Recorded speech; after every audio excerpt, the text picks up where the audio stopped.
Mais si quelqu'un a péché, nous avons le curé du coin, certainement pas. Nous avons un défenseur auprès du Père, Jésus-Christ, le juste. Il est lui-même, pas ton curé du coin, la victime expiatoire pour nos péchés, et non seulement pour les nôtres, mais aussi pour ceux du monde entier. Nous pouvons donc directement adresser nos requêtes à Dieu pour obtenir le pardon, et ça marche incroyable. Pourtant, la confession auprès du prêtre existe depuis l'Ancien Testament. En effet, dans l'Ancien Testament, quand quelqu'un péchait, il ne se contentait pas simplement de dire intérieurement « Seigneur, pardonne-moi ». Dieu avait établi un ordre visible.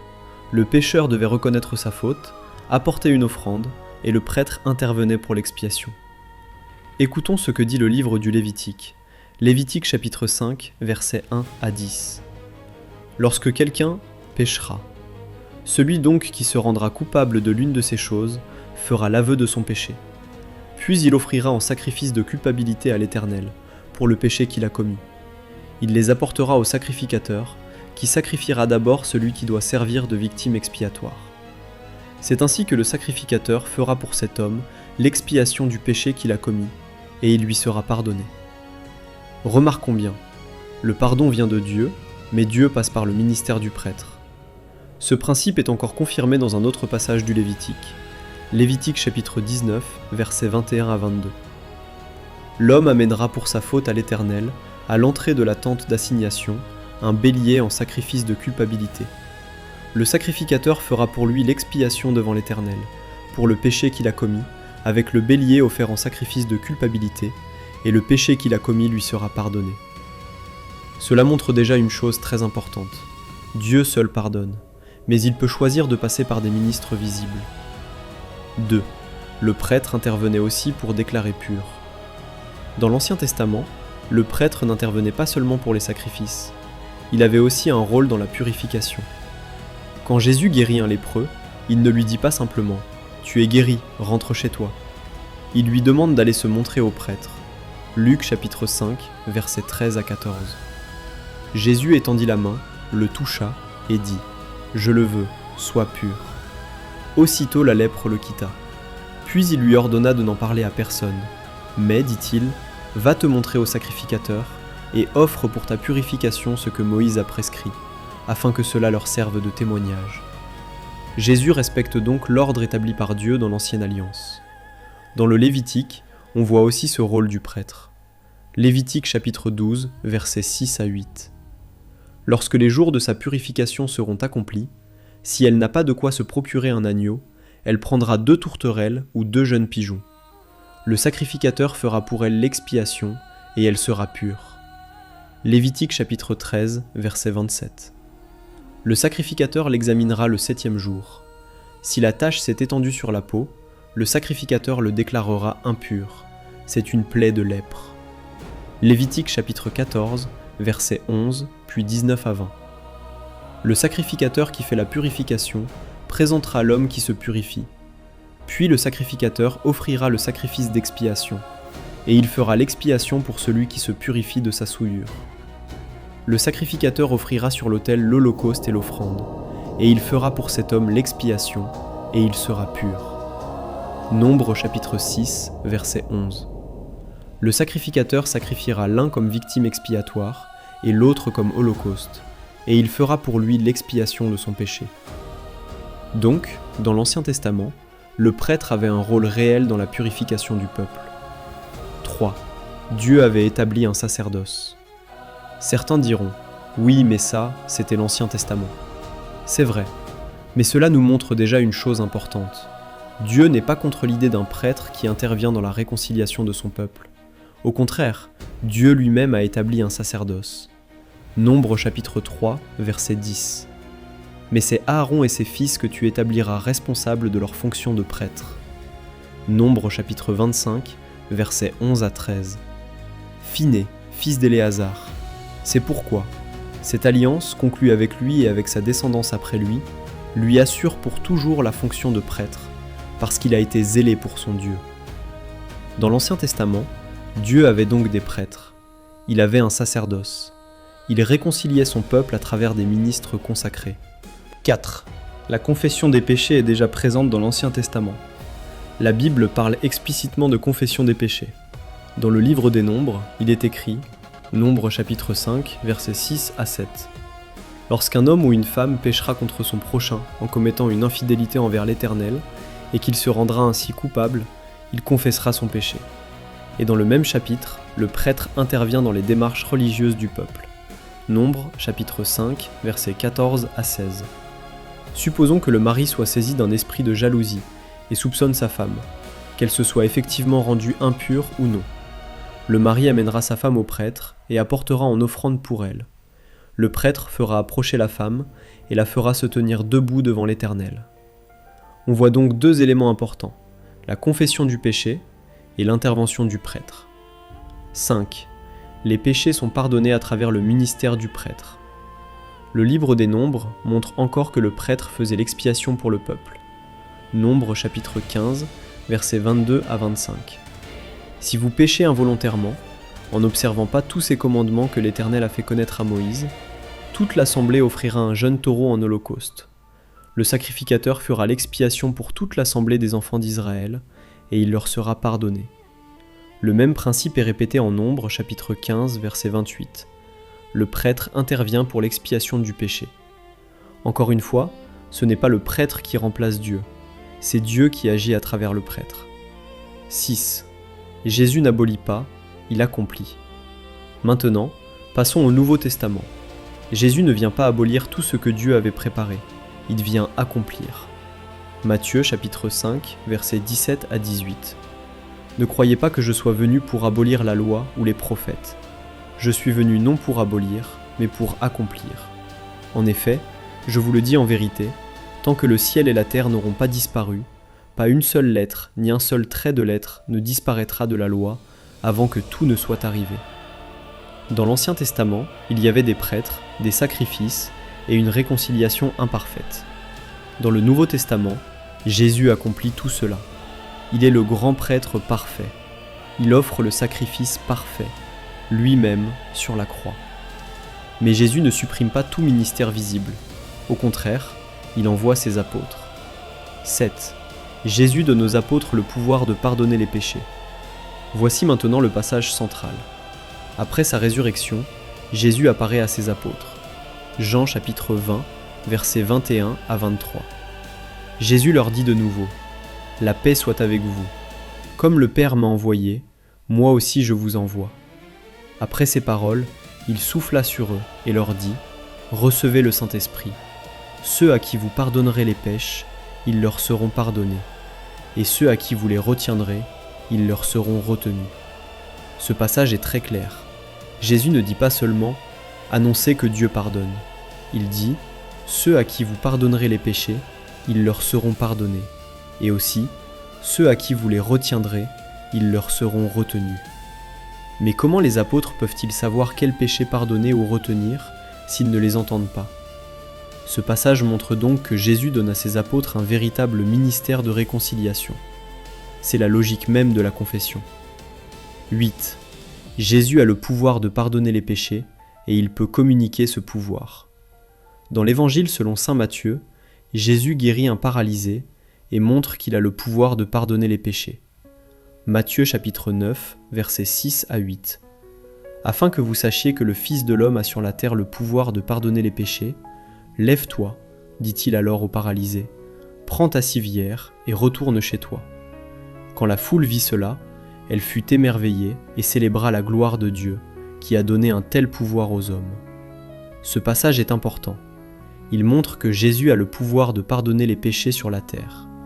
Et en Jean 20, il communique ce pouvoir à ses apôtres en disant « Comme le Père m'a envoyé, moi aussi je vous envoie. » Donc les apôtres ne pardonnent pas par leur propre puissance. Ils pardonnent parce que Jésus les envoie. 9. Saint Paul parle du ministère de la réconciliation. Saint Paul confirme cette mission dans sa deuxième lettre aux Corinthiens. 2 Corinthiens chapitre 5, versets 18 à 20. Et tout cela vient de Dieu, qui nous a réconciliés avec lui par Christ, et qui nous a donné le ministère de la réconciliation. Nous faisons donc les fonctions d'ambassadeurs pour Christ, comme si Dieu exhortait par nous. Nous vous en supplions au nom de Christ, soyez réconciliés avec Dieu. Saint Paul ne dit pas seulement que Dieu réconcilie, il dit que Dieu a confié aux apôtres un ministère de réconciliation. Un ambassadeur ne parle pas en son propre nom, il parle au nom de celui qui l'envoie.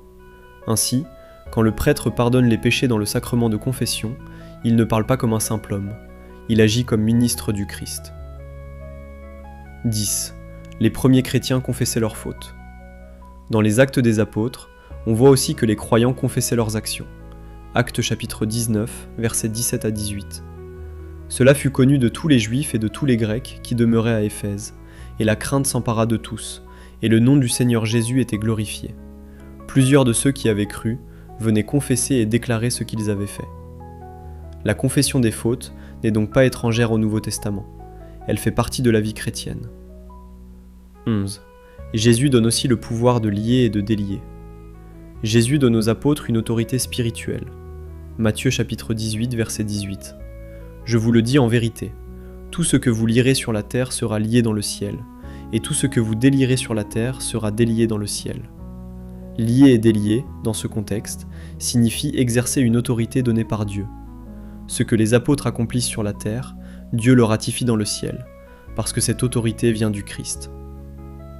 12. La confession est une condition biblique du pardon. Saint Jean écrit, 1 Jean chapitre 1 verset 9. Si nous confessons nos péchés, il est fidèle et juste pour nous les pardonner et pour nous purifier de toute iniquité. Le texte dit bien « si nous confessons nos péchés ». La confession n'est donc pas une idée contraire à la Bible, elle est biblique. Bien sûr, nous devons toujours demander pardon à Dieu directement dans la prière. Mais la Bible montre aussi que Dieu a institué un ministère visible de pardon. 13. Objection. Dieu seul peut pardonner les péchés. Certains disent « Dieu seul peut pardonner les péchés ». Et c'est vrai. Marc chapitre 2 verset 7 rappelle cette vérité. Dieu seul peut pardonner les péchés. Mais cela ne veut pas dire que Dieu ne peut pas transmettre son autorité à des hommes. Dans la Bible, plusieurs choses appartiennent d'abord à Dieu, mais Dieu les communique à ses serviteurs.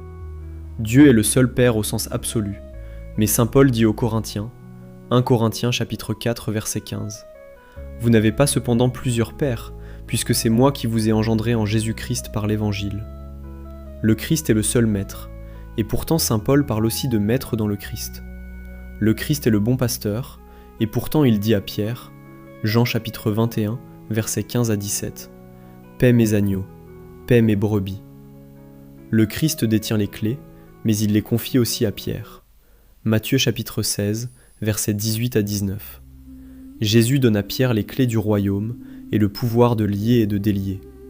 Donc, dire que Dieu seul pardonne les péchés ne contredit pas la confession, car le prêtre ne pardonne pas séparément de Dieu, il est l'instrument visible du pardon de Dieu. 14. La confession n'a pas été inventée en 1215. Certains disent la confession à un prêtre a été inventée au concile de Latran, en 1215. Mais c'est faux. Le concile de Latran n'a pas inventé la confession. Il a organisé une pratique déjà ancienne. Au début de l'Église, la confession était souvent publique, surtout pour les fautes graves. Avec le temps, elle est devenue de plus en plus privée, ce qu'on appelle la confession auriculaire. Mais que la confession soit publique ou privée, le principe reste le même. Le chrétien confesse ses péchés et l'Église exerce le ministère du pardon reçu du Christ.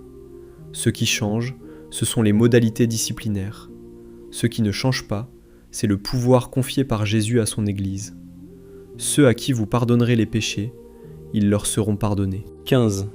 La tradition confirme la confession. La Didaché, un texte chrétien très ancien, dit « Dans l'assemblée, tu confesseras tes manquements. Et tu n'iras pas à ta prière avec une conscience mauvaise. Telle est la voie de la vie. » Elle dit encore « Réunissez-vous le jour dominical du Seigneur, rompez le pain, et rendez grâce après avoir, d'abord, confessé vos péchés, afin que votre sacrifice soit pur. » Saint Clément de Rome écrit aux Corinthiens « Vous donc, qui êtes à l'origine des dissensions, soumettez-vous au presbytre, laissez-vous corriger, afin de vous repentir et de ployer les genoux de votre cœur. » Saint Ignace d'Antioche dit que le pardon du Seigneur amène celui qui se repent à l'unité avec Dieu et avec le conseil de l'évêque. Tertullien parle de ceux qui retardent leur confession parce qu'ils ont honte de s'afficher publiquement. Mais cette honte prouve justement qu'il ne s'agit pas simplement d'une prière intérieure, faite en secret à Dieu. Saint Cyprien de Carthage écrit « Je vous en supplie, mes frères bien-aimés, confessez tous vos péchés, pendant que vous êtes encore sur cette terre, pendant que votre confession peut être entendue, pendant que la rémission de vos fautes, opérée par le prêtre, peut être agréée de Dieu. Saint Basile de Césarée écrit : Il est nécessaire de confesser nos péchés à ceux à qui fut confiée la dispense des mystères de Dieu. Saint Ambroise affirme : Ceux à qui il fut donné le droit de lier et de délier. Or, ce droit ne fut donné qu'aux prêtres.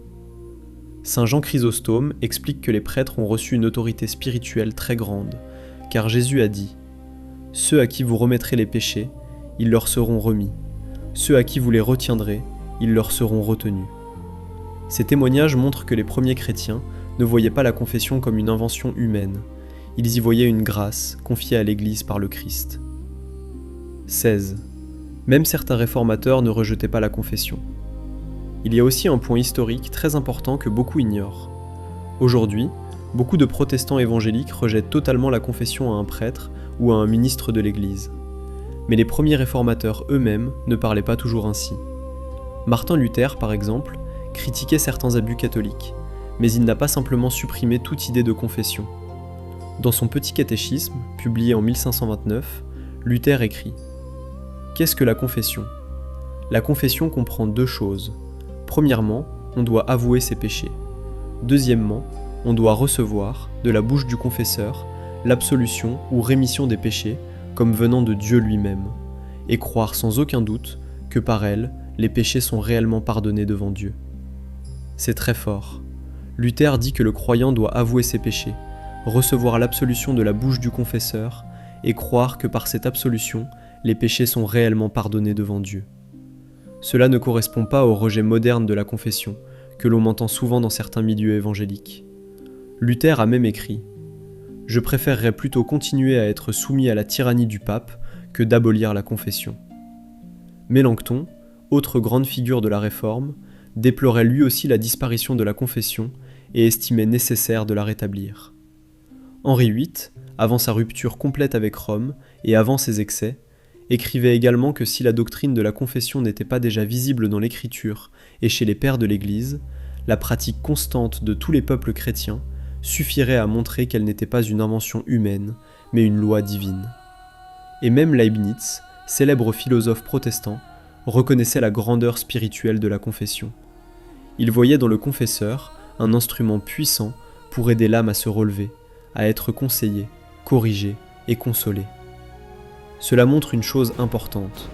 Le rejet total de la confession n'est pas seulement une rupture avec le catholicisme. C'est aussi, d'une certaine manière, une rupture avec une partie de l'héritage des premiers réformateurs. Alors on peut poser une question simple. Si la confession était si contraire à la Bible, pourquoi Luther lui-même ne l'a-t-il pas simplement rejetée ? Pourquoi parlait-il encore d'avouer ses péchés, de recevoir l'absolution de la bouche du confesseur, et de croire que cette absolution vient de Dieu ? Cette réalité historique affaiblit fortement l'argument selon lequel la confession serait une invention catholique tardive.